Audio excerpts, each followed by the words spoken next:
We're going to start today with relief printing and with woodcut and other materials that some of you, I think we have a mix, pretty well of a mixed class here. I think you don't have much experience with printmaking, so hopefully you'll learn a little bit of something today. Other people are pretty well launched on their process, and that's great because we can all sort of help each other. So I'm going to start basically with some things and see where we go from there so that those people who don't have much experience can get some ideas.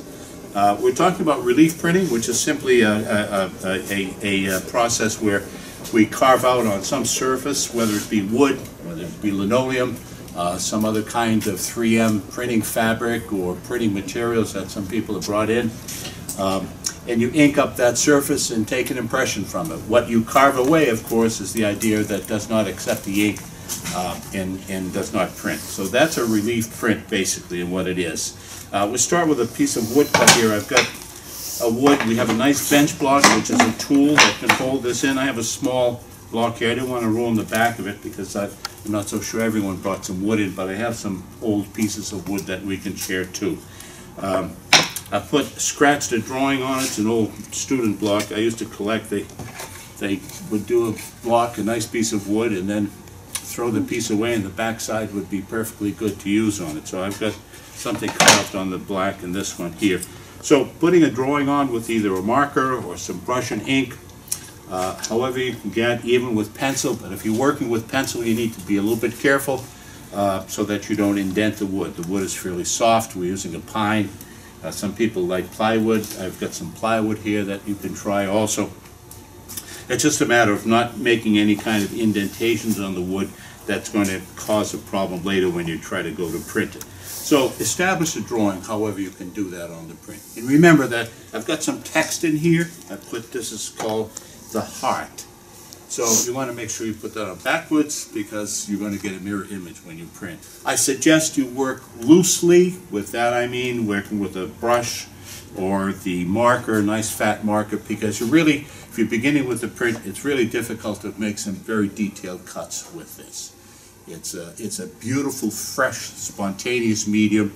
You make a mark on this thing with your gouge and you really can't correct it. You have to live with it and kind of make some other cuts that won't be so ugly perhaps to you that can make the other cut kind. So there's no erasing with it.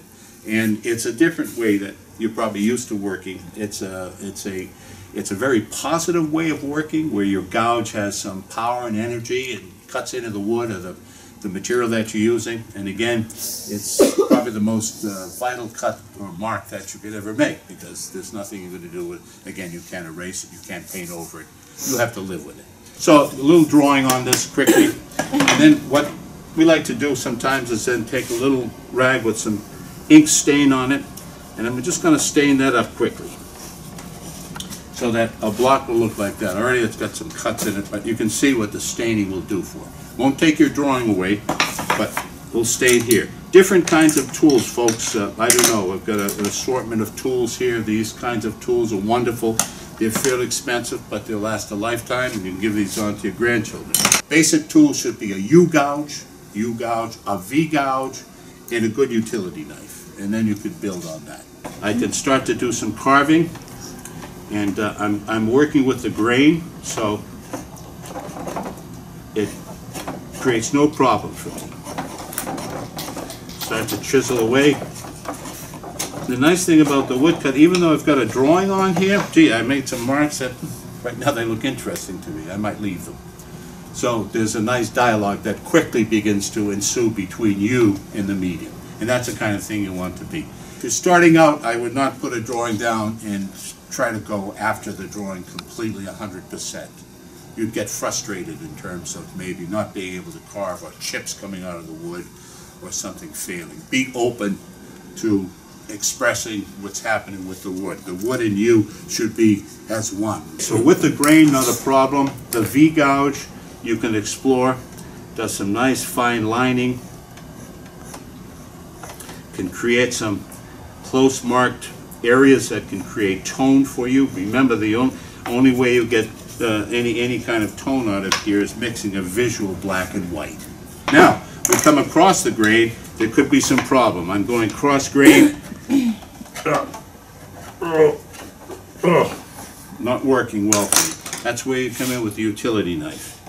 You're going to make some marks that can come across, and you can cut back into that and pick that out. Or you can come across and go back to your U-gouge and slowly pick that out that way, so that you make a nice cross cut. Basically, that's the kind of, the tools that you use, the kinds of carving that can take place with it. The older the wood, piece of wood that you have, by that I mean the more seasoned it is, the better it's going to carve. So old pieces of wood are the best. Even sometimes old pieces of furniture, drawer parts are nice things to carve upon. But there's some pine. We use nice clear pine. That's a beautiful medium and works well. Well, if that's it, let's move over and see if we can get a proof or a print out of this block here.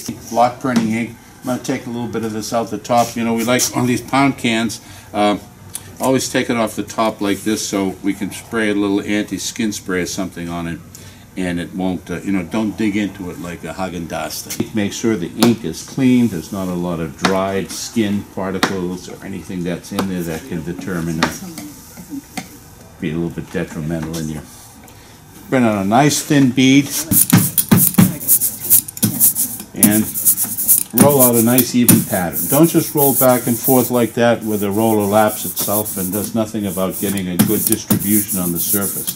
You don't want to put a lot of ink on the block immediately. It'll fill in your fine detail and what have you. So go easy with the ink. The block also may have a slight warp to it, so be aware of that and make sure that you're rolling the ink on in a certain way. So there's different kinds of paper: mulberry, kitakata, masa. So I'm just going to lay that down and put that gently on. It's tender. The rice paper is not sized paper, so it's like a piece of toilet tissue or paper towel. Smooth that all down. We have some great spoons over here to print with, and start spooning. I'm just going to get this laid down quickly all over the whole block.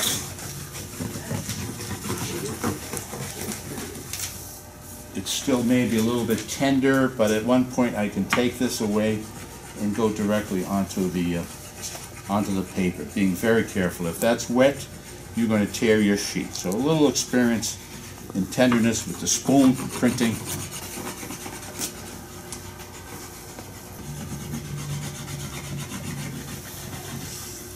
But you can see some of the progress. It's a fat area full. Maybe I should do some more spooning in here so that I can see that coming through. So spooning that until you begin to see something that comes through, and then you can carefully take that off the paper. So what a proof would show me is that, yeah, maybe I needed more ink, but that's not bad for just a quick proof. A little grainy over here, but it looks like it's full on most of the parts, the linear parts of things. Let's take a rag, a little mineral spirits. We have a can of the mineral spirits, and wipe your block off.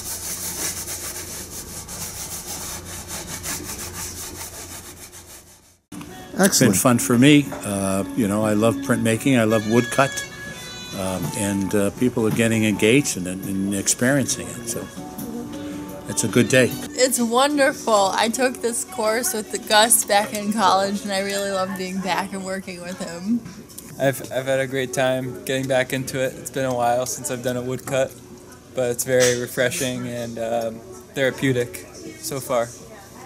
It was really informative because I've never done this kind of work before, so I'm excited about doing more of this, more wood blocks.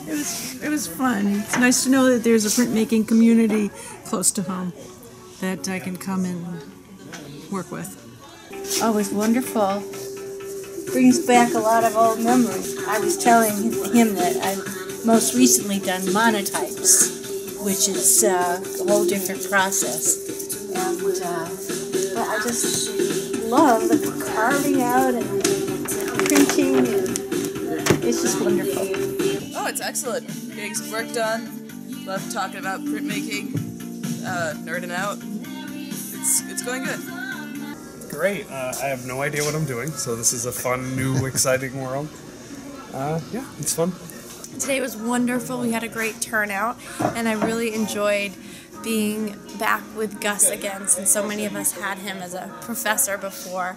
And I'm making some prints, and I haven't done that in a long time. So I'm excited to get going and start printing more.